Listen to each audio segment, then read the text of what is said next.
일단 목 디스크라는 것은 목뼈 사이에 주간판에 말랑말랑한 젤이 수액이 딱딱한 섬유를 뚫고 탈출하여 신경 조직을 압박하는 질병을 말합니다.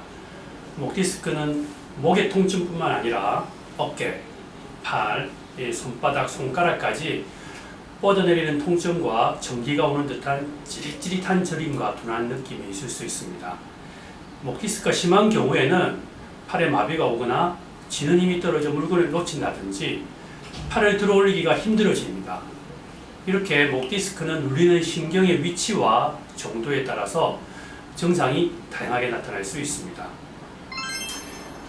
격렬한 목 운동을 하거나 사고로 외상이 발생할 경우에는 추간판의 약한 부위로 수액이 비집고 나와 생기는 경우가 있을 수 있습니다. 대부분 퇴행성 변화에 의해서 디스크는 40, 50대에 서서히 증상이 생기는 경우가 많습니다. 또한 잘못된 생활 습관이라든지 장시간 앉아 있으면서 머리와 목을 앞으로 내미는 자세, 이런 부분들이 비집고 나온 수액이 척수를 압박하여 신경을 누르게 돼서 통증을 느끼게 하기도 합니다.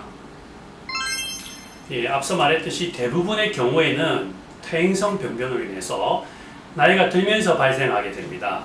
그러나 요즘에는 젊은 사람들이 과도한 핸드폰과 컴퓨터의 사용 등 잘못된 자세로 인해서 발생하는 경우가 많습니다. 또한 운전을 하는 시간이 많아지거나 목의 근육을 과도하게 긴장시키는 자세로 오랜 시간 일을 하는 경우에 특히 젊은 연령층에서도 많이 발생할 수가 있겠습니다. 아닙니다. 수술보다는 비수술적인 치료를 먼저 시행하게 됩니다. 약물치료나 물리치료 등을 먼저 하고 나서 근력운동과 유연성 운동을 병행하게 됩니다.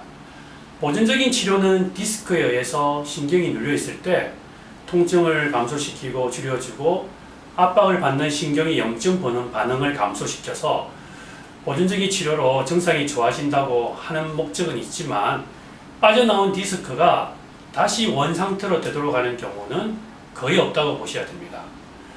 그러나 보존적인 치료에 효과가 없는 3개월 정도의 이상의 만성 통증 또는 근력이 급격하게 떨어지는 경우, 대소변의 장애, 통증으로 인한 일상생활이 불가능한 그러한 급성 디스크에는 수술을 시행하게 됩니다. 목 디스크는 경추부에 5번, 6번, 4번, 5번, 6번, 7번에 많이 발생하게 됩니다. 그래서 이 제거하기 위한 수술법은 앞쪽으로 들어가는 방법이 있고요, 뒤로 들어가는 방법이 있습니다. 대부분은 미세 수술 기법을 이용해서 앞으로 들어가는 방법을 선택하게 됩니다. 디스크를 제거하고 나면 인공 디스크인 케이지를 그 디스크를 제거한 자리에 삽입하게 되고 고정하게 되어서 이렇게 잘 유지되는 그런 방법을 이용하게 됩니다. 수술 이후 해당 부위에 재발은 거의 없다고 볼 수 있습니다. 그러나 앞으로 수술하는 경우에는 식도와 기관지가 손상이 될 수 있습니다. 그래서 목이 쉬거나 사례가 걸리는 경우가 일시적 또는 좀 오랜 시간 동안 발생할 수 있으나 대부분은 보존되는 것으로 보고되고 있습니다. 드물게는 혈관에 의한 손상 또는 교감신경계에 의한 혼호증후군 등이 발생하기도 합니다. 또한 수술 전 마비나 저림 등의 증상이 심한 경우에는 그 증상이 남아있는 그런 후유증이 많겠습니다.